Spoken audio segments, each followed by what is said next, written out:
aming tawanan tungkol sa aking kasintahan.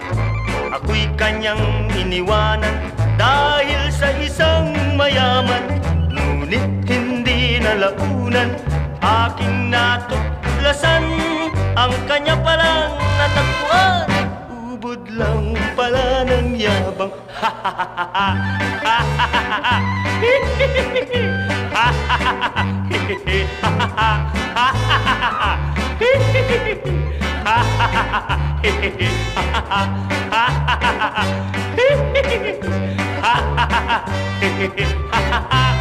Pagtawa'y di mapigilan sa labis kong katuwaan.